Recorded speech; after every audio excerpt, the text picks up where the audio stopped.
With a major selection of the looks your kiddos love starting at just $4 in the Walmart app, a new school year means a stylish new them. Who knew? Find skater skirts and Crocs that say, I'm casual but cool.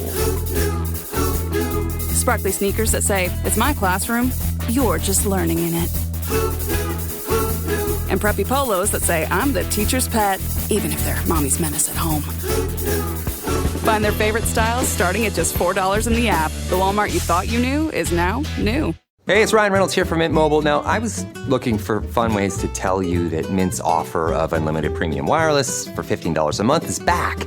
So I thought it would be fun if we made $15 bills. But it turns out that's very illegal. So there goes my big idea for the commercial. Give it a try at mintmobile.com/switch. Upfront payment of $45 for 3-month plan equivalent to $15 per month required. New customer offer for first 3 months only. Speed slow after 35 gigabytes if network's busy. Taxes and fees extra. See mintmobile.com. Salut à toutes, salut à tous. Aujourd'hui, c'est la 13e étape de ce Tour de France et c'est le chrono en montée, le chrono de Péragude. Une étape totale qui fait 11 km, mais ce qui est important, c'est après les 3 premiers kilomètres un petit peu plats, la montée vers Péragude, 8 km à 7,6% et les derniers mètres qui se font sur l'altiport. C'est une dernière rampe de 500 mètres à 20% en gros, donc ça fait toujours plaisir pour finir un chrono. Ça va être terrible pour tout le monde, aussi bien pour les coureurs du classement général, bien sûr, qui vont se battre pour tenter d'accrocher la victoire, mais franchement, qui à part Pogacar va pouvoir s'imposer aujourd'hui, on ne voit pas. Même Remco Evenepoel, qui est certes meilleur en chrono, mais là, ça monte beaucoup trop pour espérer qui que ce soit d'autre que Pogacar gagner. Les autres coureurs vont plutôt s'affronter pour tenter d'avoir la meilleure place possible, la bataille pour le podium. C'est ça qui va nous intéresser sur la fin de ce Tour de France, parce que sincèrement, Pogacar n'est plus atteignable à moins d'une chute. Mais ça va être dur aussi pour ceux qui d'habitude se reposent un peu sur les chronos, puisqu'ils n'ont aucune chance de victoire, ils ne jouent pas le classement général, donc ils peuvent y aller tranquille. Ce n'est pas le cas aujourd'hui. Même les sprinteurs, même les gros gabarits devront le faire à fond, parce qu'il faut terminer dans les délais.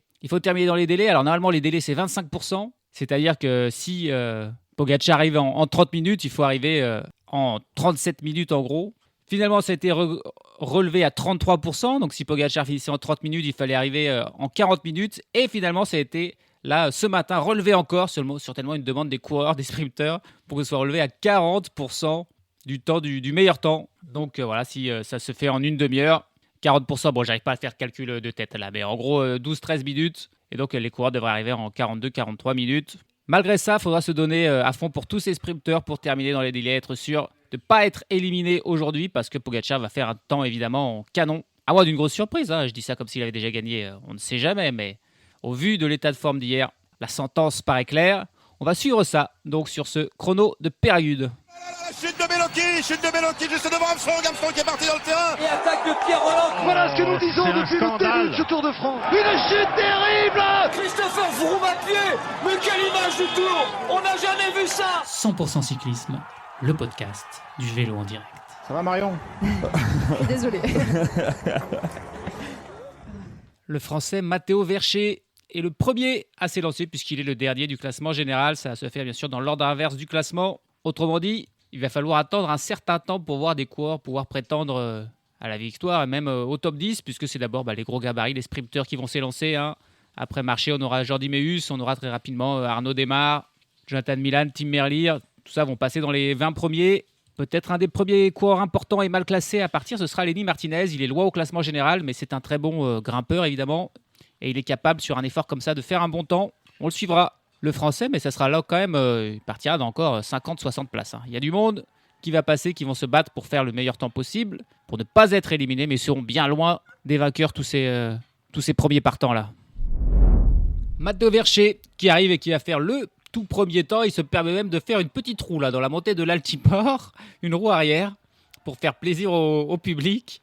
Ça veut dire qu'il en avait encore un petit peu. Il arrive en 30 minutes et 1 seconde. Donc tout à l'heure, j'ai dit un Pogacar serait peut-être autour de 30 minutes. C'était juste une supposition. Hein. Il fera évidemment beaucoup moins Tadej Pogacar que 30 minutes. Le premier temps, mais il va immédiatement être battu par le coureur qui arrive juste après lui. C'est le sprinter Jordi Meeus, pourtant gros gabarit, qui lui va passer sous les 30 minutes en 29 minutes et 34 secondes.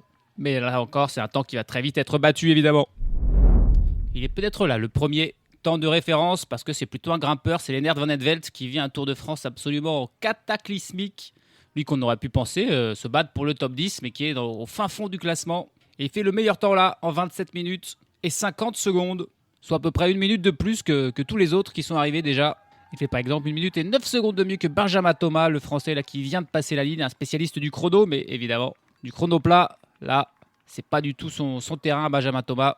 Lennart Van Etvelt donc meilleur temps et il devrait rester un petit moment là sur le hot seat de ce très dur chrono et on les voit ensuite les coureurs là dans la montée finale de l'Altiport, c'est terrible, hein. Terrible ces 300 derniers mètres, c'est un peu sadique même.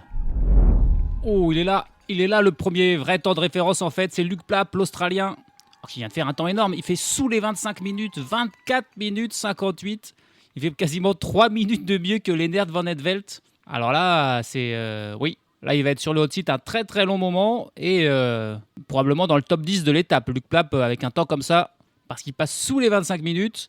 À la base, les organisateurs avaient planifié que le meilleur temps serait autour des 26 minutes. Et Luc Plapp qui fait déjà 25, donc ça promet pour les passages de Pogacar et compagnie. Et ça veut bien dire que pour les sprinteurs, faut pas trop s'attarder parce que le temps sera rapide. Et donc bien sûr, plus le temps est rapide, plus les délais aussi sont courts. Personne qui ne s'est rapproché du temps de Luc Plapp. Là, le deuxième, c'est Fred Wright, désormais. Mais loin, à 2 minutes 42. Par contre, il y a Lenny Martinez qui s'apprête à arriver et il n'est pas loin. Il était 10 secondes derrière aux 2 points intermédiaires qu'il y a au fil de la course. Et il lui reste 40 secondes pour faire les 250 derniers mètres de ce passage à 20% là, cet Altiport. Ça va se jouer à pas grand-chose, mais il va peut-être même faire mieux que Luc Plapp. Ah, il s'arrache, hein. Il s'arrache, il ne s'est pas économisé du tout avec son maillot de meilleur grimpeur qu'il porte par procuration. Allez, plus que 15 secondes. Il reste encore 100 mètres, mais voilà, c'est 100 mètres évidemment très difficile. Il s'arrache Lenny Martinez, mais ça sera derrière. Il est le premier à se rapprocher de Luc Plapp, vraiment, à l'inquiéter. Mais il va finir finalement, c'est vraiment dur ces derniers kilomètres, à 23 secondes. 23 secondes de retard finalement pour Lenny Martinez qui a fini à l'arracher. Ça reste un très bon temps, mais c'est moins bon que Luc Plapp qui fait un vrai temps d'exception. Mais je pense que Lenny Martinez va finir bien classé aussi aujourd'hui dans l'étape du jour quand même. Peut-être au moins un top 20 dans cette étape. Toujours personne qui se rapproche du temps de Luc Plapp malgré les arrivées de nombreux coureurs. Là, c'est Clément Champoussin qui va prendre le 3e temps provisoire derrière donc Plapp et Martinez, mais qui termine quand même à 1 minute et 22 secondes de Luc Plapp. Sinon, à ceux qui ont fait des bons temps, mais loin quand même, Alexei Lutsenko, 4e temps provisoire à 2,17. Tobias Foss, ancien champion du monde quand même, du contre-la-montre, 5e provisoire à 2,26. Donc tout le monde est très très loin de Luc Plapp, à part donc Lenny Martinez qui s'est approché à 23 secondes. Tout le monde est quasiment à plus de 2 minutes, sauf Champoussin qui fait aussi quand même un bon temps là en 1,22. Julien Alaphilippe qui en termine et qui vient prendre la 3e place provisoire devant Clément Champoussin. Mais c'est encore au-delà de la minute, 1 minute et 4 secondes de retard sur Luc Plapp. Ça reste encore une fois un bon temps, même si c'est loin de Luc Plapp. Il ne s'est pas du tout ménagé, Julien Alaphilippe, il l'a fait à fond. Ça sera insuffisant toutefois pour prendre donc le hot seat. Et je pense que Luc Plapp il va nous faire comme Eduardo Affini lors du chrono plat qu'on a eu à Caen, où il avait été sur le hot seat quasiment toute la journée avant de se faire doubler seulement sur la fin par Evenepoel et Pogacar. Ça va être un petit peu pareil aujourd'hui pour Luc Plapp qui va probablement être leader jusqu'au tout dernier moment avant que les grands leaders n'arrivent. Harrison Sweeney qui se rapproche un petit peu, qui vient faire le 3e temps lui aussi à 55 secondes de Luc Plapp. Il fait donc mieux que Julien Alaphilippe. Ça reste encore assez loin de l'Australien pour aussi l'autre Australien Harry Sweeney. Mais désormais, c'est bientôt les meilleurs qui vont s'élancer. Il reste encore 23 coureurs qui n'ont pas pris le départ, les 23 premiers du classement général. Et peut-être qu'un de ces coureurs va aller chercher Luc Plapp quand même, mais à mon avis, Luc Plapp pourrait peut-être même faire podium aujourd'hui. The McDonald's Snack Wrap is back. You brought it back. Ranch Snack Wrap. Spicy Snack Wrap. You broke the internet. For a snack. Snack Wrap is back. Ba-da-ba-ba-ba. Empower. Jen has ordered a decadent seafood tower, king crab legs, lobster tails, and a waterfall of caviar. Pricey? You bet. But Jen worked with Empower on her savings and investment strategy and planned for splurges like these. She got good at money, so she can be a little bad. Ooh, champagne. Empower. Invest well, live a little. Start today at empower.com. Past performance is not indicative of future returns. Investing involves risk. You may lose money. Advisory services are provided for a fee by Empower Advisory Group, LLC, EAG, a registered investment advisor with the Securities and Exchange Commission. OMG, those shrimps are really jumbo. Et l'arrivée d'Adam Yates pour la Team Emirates qui s'est pas vraiment reposé. Il l'a bien fait, il va terminer derrière Luc Plapp, mais il va peut-être s'intercaler et finir devant Lenny Martinez pour prendre la 2e place provisoire. Il finit avec 17 secondes. 17 secondes de retard sur Luc Plapp. Il termine donc 6 secondes devant Lenny Martinez qui recule à la 3e place provisoire. Allez, c'est parti pour la plupart des cadors désormais. Il ne reste plus que les 3 monstres, Remco Evenepoel, Jonas Vingegaard et Tadej Pogačar à partir. Tous les autres sont en course au premier point intermédiaire. Il y a eu Matteo Jorgensen et Primož Roglič qui ont réussi à faire mieux que Luc Plapp, 8 secondes de mieux que Luc Plapp à ce premier point intermédiaire au bout de 4 km, un petit peu au pied de la montée de Persourde. On va voir ce qui s'en lancera au deuxième point intermédiaire qui est en plein milieu de cette montée au kilomètre 7. Tobias Haaland Johannesen est lui passé avec 13 secondes de retard sur Jorgensen et Roglič. Ben O'Connor juste derrière, 14 secondes. Oscar Onley lui est passé à 15 secondes derrière Jorgensen et Roglič qui sont tous les deux dans la même seconde à ce premier point intermédiaire. Allez, ça y est, ils sont tous partis et ils ont tous passé le premier point intermédiaire après 4 km de course et c'est Tadej Pogačar qui a fait le meilleur temps. Pourtant, lui, il est parti en vélo de course alors que Remco Evenepoel et Jonas Vingegaard sont eux partis en vélo de chrono.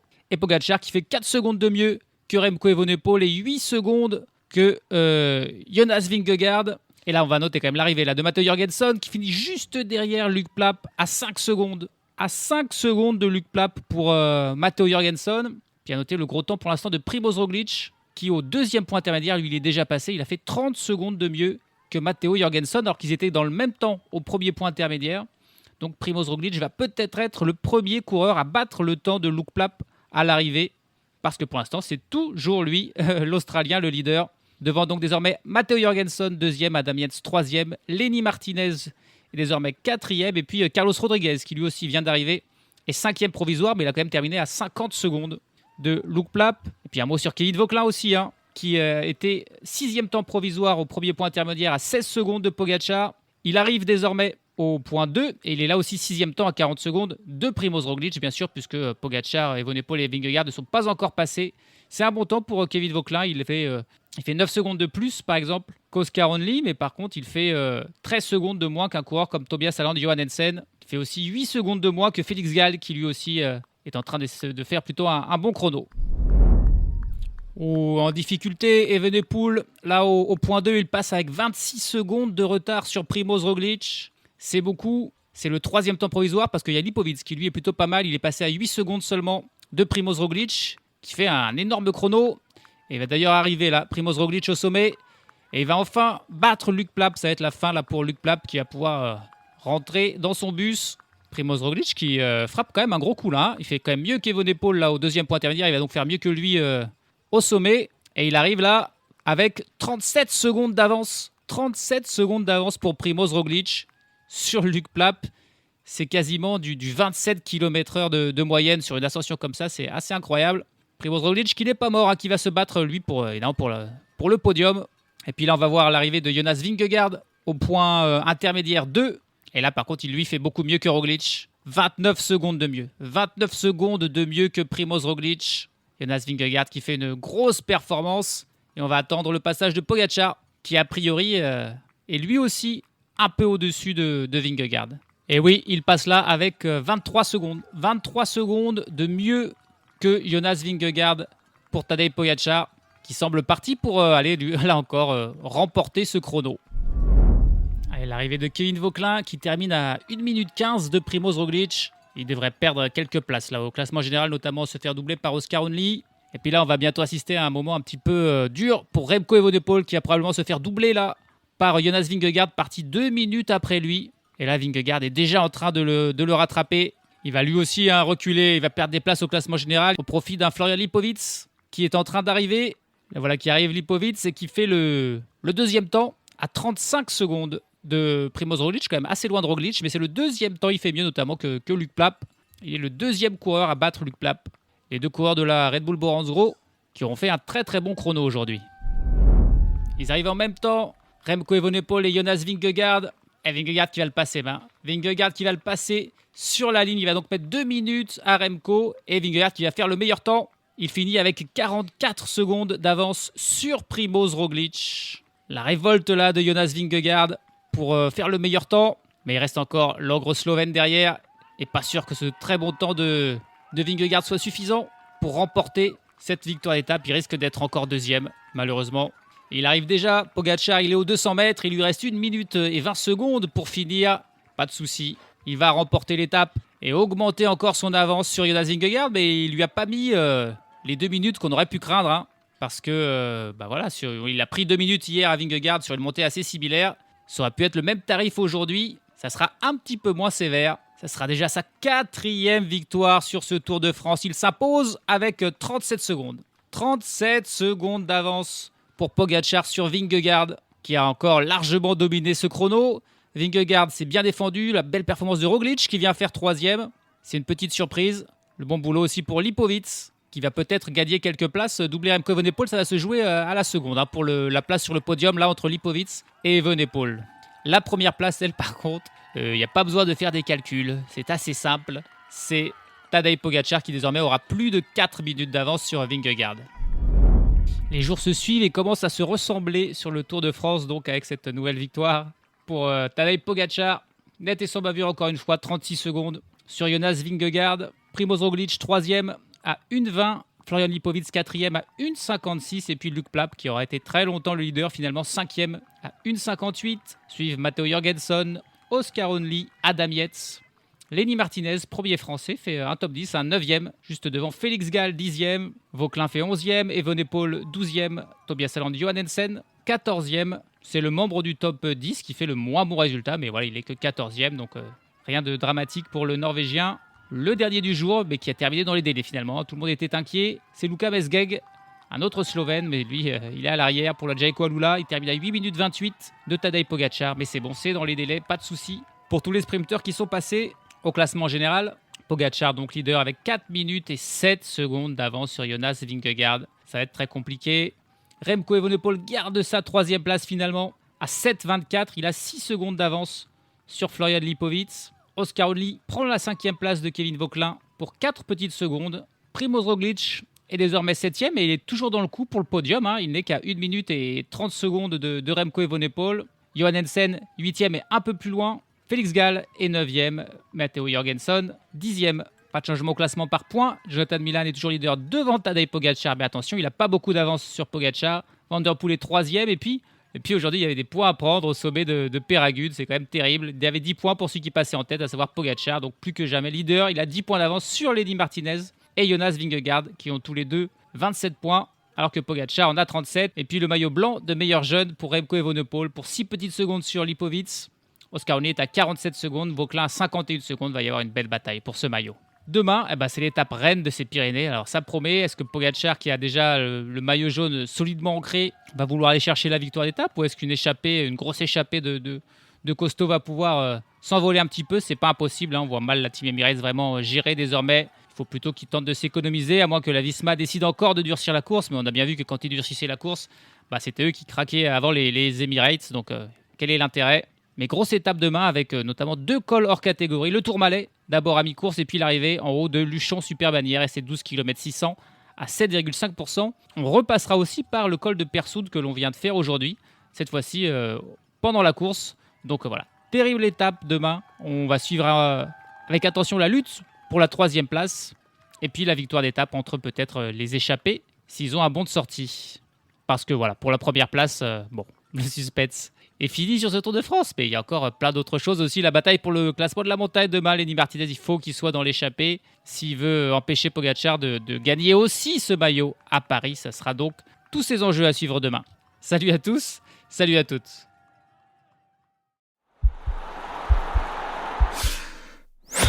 This podcast is part of the Sports Social Podcast Network.